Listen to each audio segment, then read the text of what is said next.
Nate's Wild Ride. And welcome to Nate's Wild Ride Cast, where we talk all things Colorado with a little bit of an edge. If you're new here, the goal is to entertain, inform, maybe even get you a little bit enlightened. So buckle up, keep your arms and legs inside at all times, and enjoy the ride. Taking a wild ride back in time today, switching gears a little bit to talk about Gilman. All right, Gilman, Colorado is now a ghost town. You may have seen some articles and galleries and footage from what Gilman looks like right now. It's so sad. It's been completely destroyed. You're not allowed to trespass at Gilman, but people still do, and they've wrecked the place. But we're going to talk about the way it used to be, all right? Before my lifetime, but not that long ago, Gilman was, a functioning town. So we are talking to a lady that is a good friend of mine that was there for all of it, all right? It is my friend Sandy Rose. Okay, so Sandy, first of all, I just want to thank you so much for taking time out of your day, chatting with you. And it's great chatting with you anyway, But yeah, thank you so much for joining us today. It's a pleasure, and I am one of your biggest fans. Oh, well, thank you. So Sandy, on the topic of, Gilman and all of that, I grew up in Eagle, actually just down the street from you in the 90s, and that's when, Gilman was like it is now, and you drive past it, and you could never go there, and I honestly never even really learned about it until the last few years. But you're from Red Cliff, which is right around the corner, basically. 3 miles. Wow, okay. So you were there. If you could, let's just start off, describe to me what your experience growing up in that area was like as far as Gilman. What was Gilman like back then? Well, it was a beautiful place. The houses just all stacked right up and down the mountain. Yeah. And, it was a lot like where I grew up, a little different because it was a company town. My earliest memory of it is going to the doctor there. I was probably 2 or 3 years old, and I played all over the mountain and got wood ticks, Oh, wow. And I remember going to the clinic. My most outstanding memory of going to that clinic was to go to Dr. Stanley, who cut 3 wood ticks out of the nape of my neck. They were so deeply embedded that my mom didn't feel like she could safely remove them. Yeah. Usually you'd get a match and some alcohol, or, I can't remember what the procedure was, but I had 3 of them so embedded that he had to cut them out with a knife. Wow. Boy, after that, I responded to any tickle I felt ever when I was walking home from school or anything. I was only about 3 years old then, but I learned, don't let those wood ticks get on you, get them off of you. Yeah, that's crazy. Many people were born there because it was the closest medical facility to Red Cliff, Gilman, and Minturn. Wow. And the next closest was Leadville, which is about 25 miles from Red Cliff, 28 from Gilman. Sure.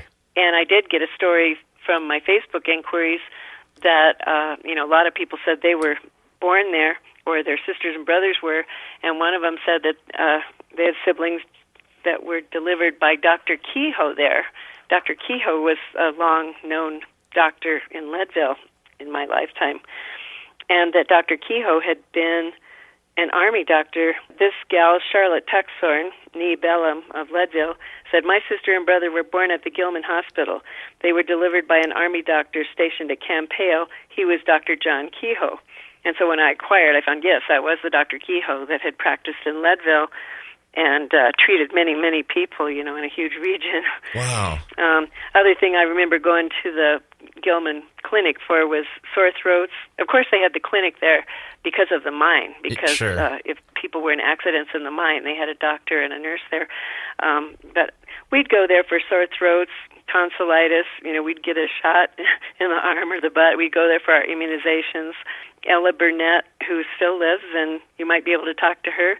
Her comforting and gentle manner, putting me at ease enough to say ah and allow her or Dr. Stanley to stick one of those humongous tongue depressors down our little throats, or to give us a shot. Yeah. And they would put us at ease because that was a scary thing. One thing I really remember about that clinic was when we took my little sister Robin when she was only about 2 or 3 or maybe 5, I don't know, to get a shot, an immunization, and how she just seemed remarkably frightened of getting it. I mean, she scrambled under the chair to avoid it, and we tried to be brave and not wince and stuff like that, but she hid under the chair, and then she finally got the shot. And then on the way home, we learned how very relieved she was. She was all fine, and we learned that she was so scared because she thought we were taking her to be shot. And, those were the days when our dad watched lots of Westerns on TV, Bonanza and Virginian, and, what she knew of the word shot at that age meant that you got shot with a gun and killed, maybe. She thought we were going to have her shot. No wonder she was hiding under that chair. Yeah, right. She was very relieved. We're talking about Gilman, Colorado today. Now a ghost town, once not so much. And I want to hear from you. If you've got any stories about Gilman or memories or anything like that, please send us an app chat message via our 95 Rock app, all right? We're going to talk to Sandy a little later, a little more. All right? Keep it locked right here on 95 Rock.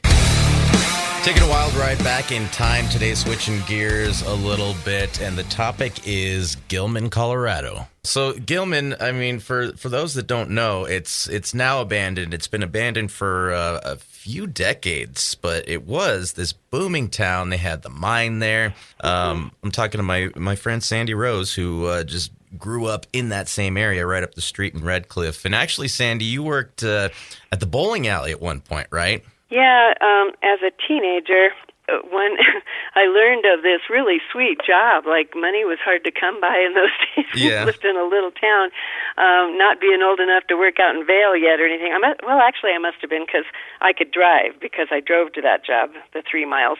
Okay. But I learned from one of my friends who, I think it was probably Ruth McElney, was giving up her job there. They had 2 lanes to bowl in the bottom of the Gilman clubhouse. And you could set pins there for $5 on Thursday nights for the local bowling clubs. There were a bunch of women's bowling teams made up of ladies from Minter and Gilman, maybe some from Red Cliff. And they had those fancy, colorful, matching bowling team shirts with each team's name and logo.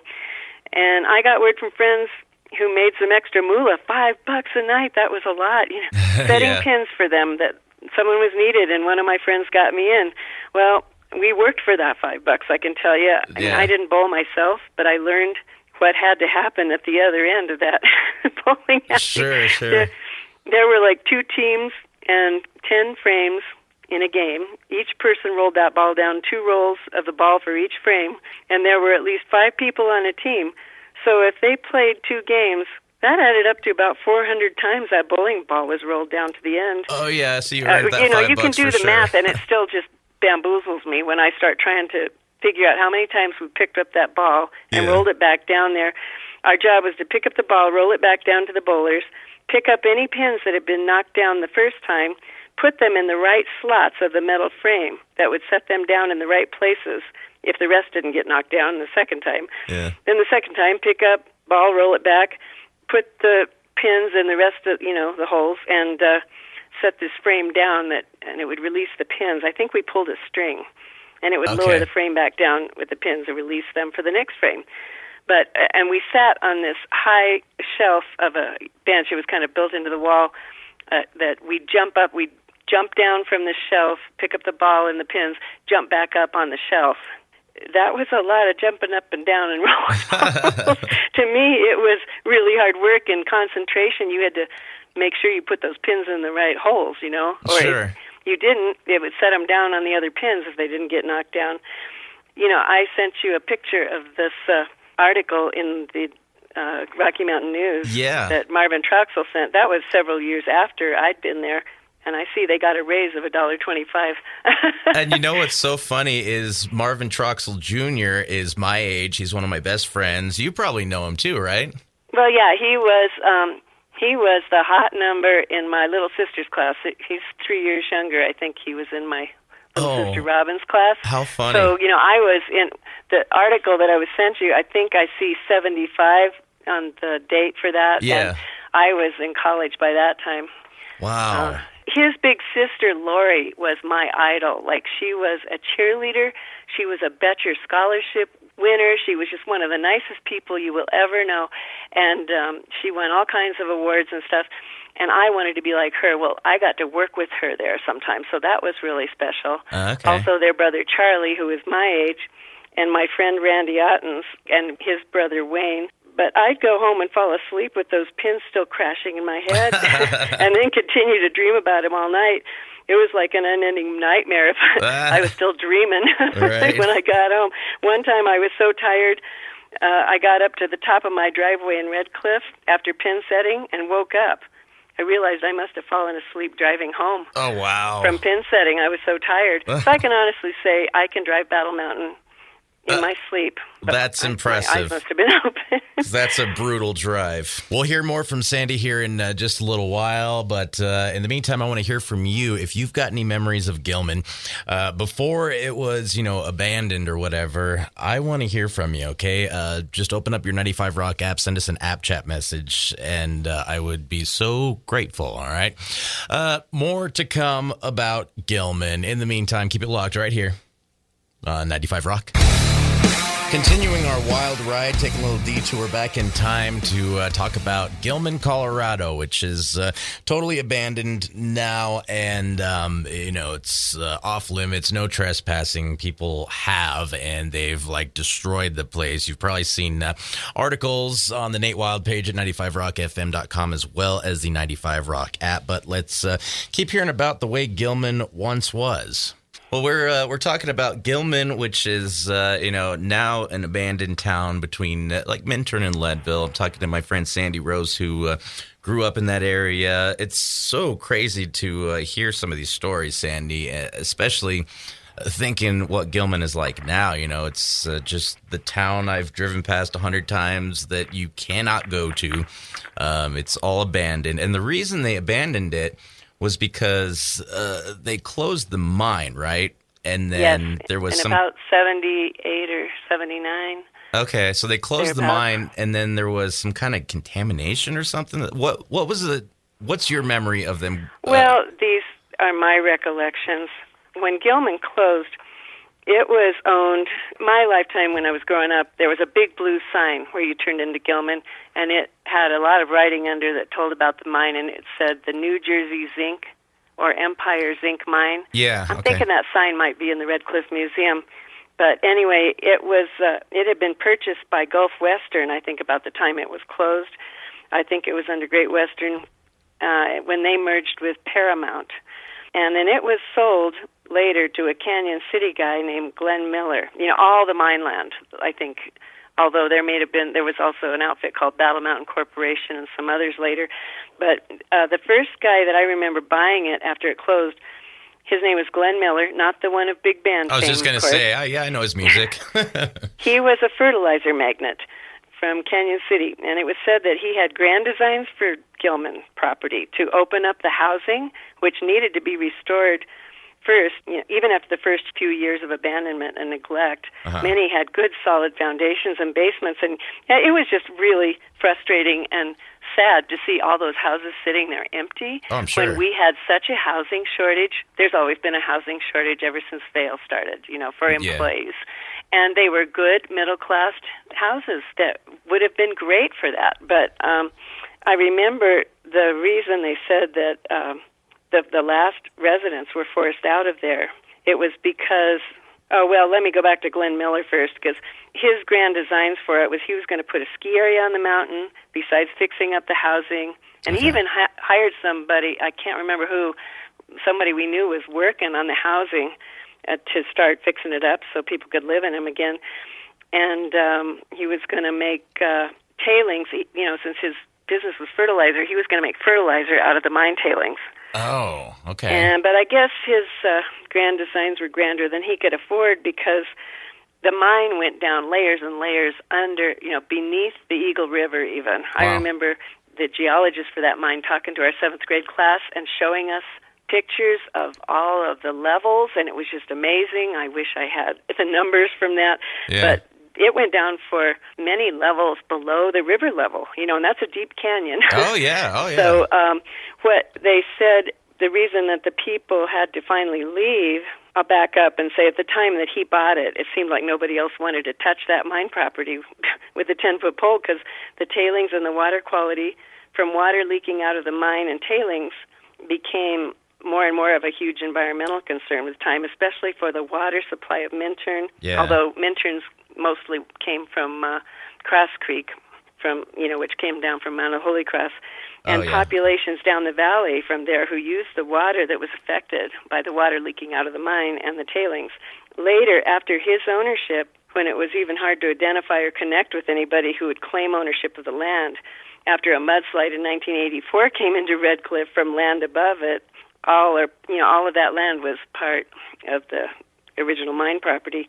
Nobody wanted to even claim that they owned that because it was such a liability. But back when Glenn Miller owned it, I guess he stopped paying the public service bill, the electricity bill, for the pumps that were pumping the water out of those lower layers that go below the river level. Okay. And the mine started filling up with water, which pushed up all these toxic fumes. So their concern for the people, the few households that still had people in them.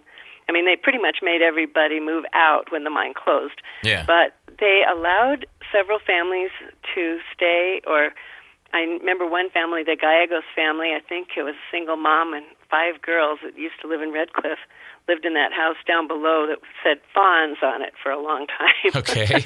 And they let people live there who were working for some government agencies in the area. The last baby born there was Emily Galco. Must have been about 82 because she's my daughter's age. Okay. And she was the daughter of a couple that came from New Jersey, Patty Palizzo and Victor Galco. And Patty Palizzo, I think, worked for the nurse's office, and so she was allowed to live there. And also, there was a guy named George and his partner, Paul. Paul worked at the Minturn Library, and George worked for CMC teaching ballet. Oh, wow. Okay. I took ballet lessons from him. Ah. So those were some of the families living there when they closed, when they really made everybody move out. Such interesting stuff, and we're going to hear more from Sandy Rose about Gilman, the now abandoned town here in Colorado, right outside of Minturn and Leadville, right between the two. But if you have any stories, I want to hear them, all right? Shoot us a message on your 95 Rock app. I certainly am interested, all right? That and more on the way, all right? Keep it locked right here on 95 Rock. Taking a wild ride back in time to talk about Gilman, Colorado, a now abandoned, ghost town between Minturn and Leadville, and talking to my friend Sandy Rose, who was there, wrapping things up. But first, we're going to hear a little more from Sandy. Sandy, I just cannot thank you enough for, chatting with me today. And I could talk to you about Gilman, like, forever. No, I will tell you, it was sad to come around the corner and see the lights out at night. When we'd come home from Vail from work, the first time we came around and there were no lights, It was just dark. I can't tell you what it felt like. I can imagine. That's just so wild, so mind-blowing. Kind of on that note, I want to wrap up our conversation. You've, obviously, let me just backtrack for a second. For those that don't know, Gilman's like totally abandoned, has been for a while. There's no trespassing, but people still do, and they just like totally wrecked the town. Sandy, you said that you've seen some of the footage. I've seen some of the footage.